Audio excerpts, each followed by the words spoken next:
Peace and blessings, peace and blessings. Thank you for taking a moment. I know I wrote a lot, right? This is Juneteenth, okay, 2005, or 2025. And I shared with you something that came to my attention last year. It has nothing to do with me individually, but it is a story that I believe some of you may be activated by. I was told the story, right? So we're celebrating the end of slavery, but it really didn't end completely. And it didn't start there either with the Emancipation Proclamation with Lincoln. The thing is, as you read it, you may not believe it, but it's pure fact. So I've given you the links to see the data. And I give ultimate credit to my sixth generation cousin, Crystal B. Gaskins, who has diligently kept the fire and the flame going of awareness until such time people reach her like I did. And so I'm sharing from the branch of my family line to this awareness because it is completely incredible that last year at the age of 65, I'm going about my life. I'm living, I'm having experiences and all of that. I understand my family up to a certain point. And speaking and hearing something that my father was repeating, then I looked into it and I'm finding information that my elders on the first line living elders weren't even aware of.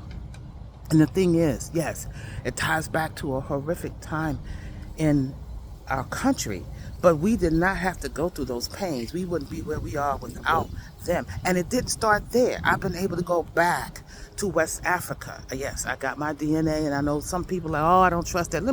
When you were born, they took your blood, so let's just get over that.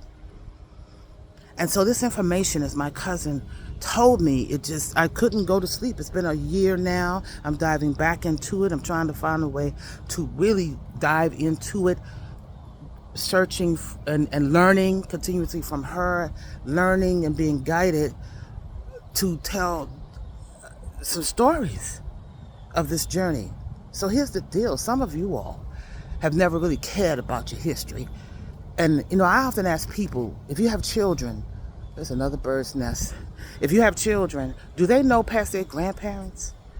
And some of the people that I've talked to that sit in my chair as I do here, and they're older than me, and they're like, wow, I have an uncle that's still living, but I've never been able to talk to him. Or there was someone in my family that started it, but it stopped.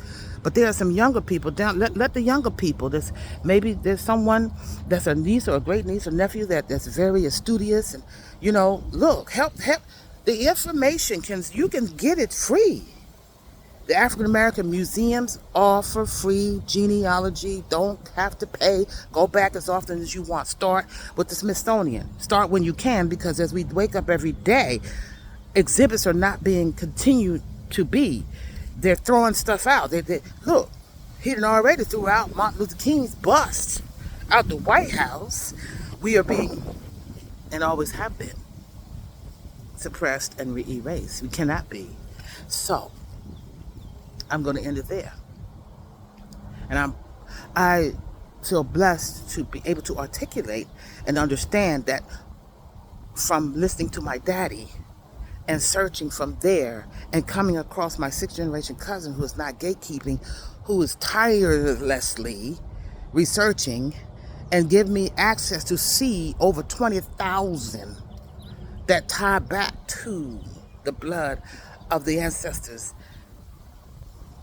that lie in unmarked graves 2 hours from where I was born.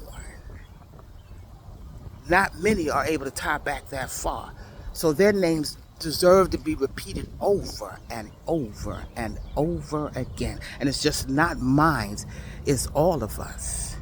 Our ancestors are coming out of the ground and out of the water. Look up Africa Town and the Cotillion, where they kidnapped 110 slaves after the laws were put in place and tried to hide them. And it was just before, I think, the pandemic where they found the ship. It's on YouTube. The Cotillion. No, it's on Netflix.